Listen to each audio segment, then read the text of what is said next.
Chris, you've got some momentous big decision making on the horizon here. You've got your restructuring that you've got to deal with, plus your wage talks, and at the same time you're burning cash. Martin, the increase in net debt position is actually pretty close to what we'd expected. So there's nothing untoward about the amount of cash that we are burning. And we understood that in particular from the Rustenburg operations in the first half of this year, that the Rustenburg operations in their current form would keep on would reduce the amount of cash coming into the company and increase the cash going out. So we understood this. We're at about the same levels that we had expected.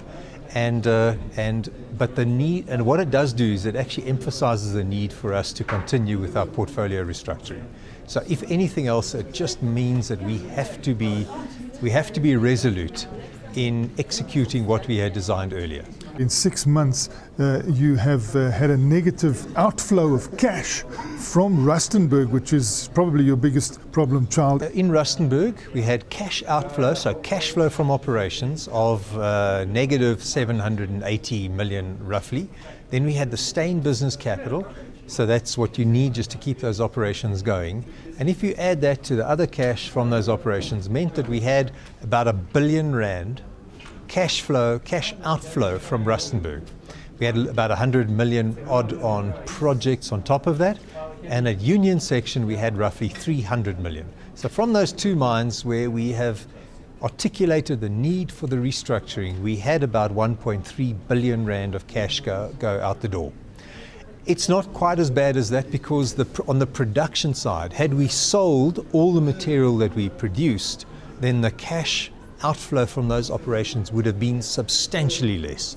So they wouldn't. We still would have had these two problem areas, Rustenburg and Union Section, but had we sold all the material. Now we normally don't sell all the material we produce because we do in our refineries all our maintenance in the first half of the year, and you normally see in the second half of the year more platinum or more platinum group metals sold than you produce. So we will see some of that extra cash coming through in the second half of the year, but still doesn't make the problem of Rustenburg and Union go away. On the big wage talks coming through and the Section 89, how should South Africa be feeling? I think there's been a greater understanding of the difficulty that the industry is in, and I think that was a very important hurdle to overcome, I think, for all stakeholders. I think the government understand the difficulty of the gold and the platinum industry.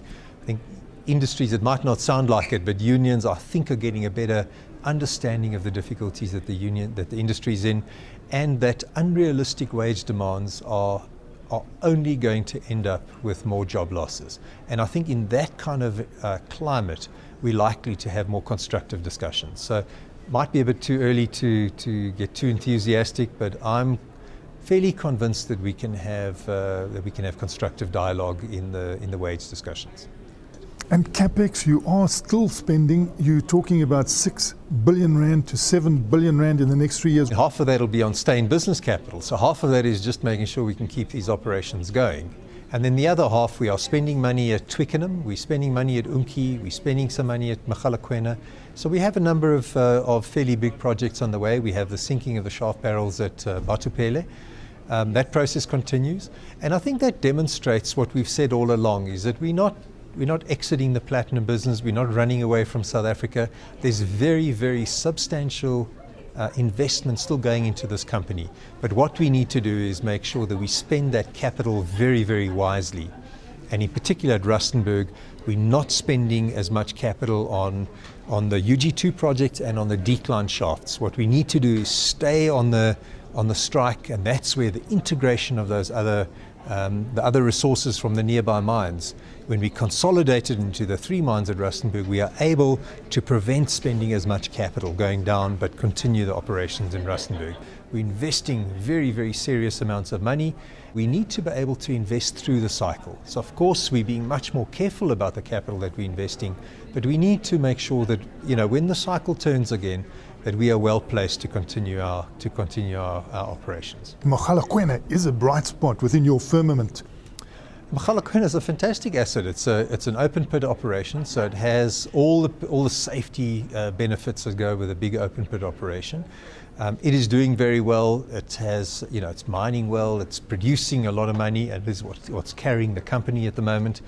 But in addition to that, we have additional potential for further expansion, and with Mogalakwena always comes the base metal credits, so lots of nickel and copper that come with that. Although those prices are also reducing, at least it brings with it, each ton of ore that we mine brings with base metals. With the existing capacity, with the concentrator capacity and the base metal capacity we have in the company, means that we believe that we can push some more with low capital intensity. So small capital amounts, we can get probably another 100,000 ounces in another few years from now, without having to spend really big amounts of capital. But the next big expansion of Mogalakwena in all likelihood will mean another smelter and another base metal refinery. Are you doing any more around Mogalakwena? We've got some other farms in that area that have got potential, but I'll save that for another day.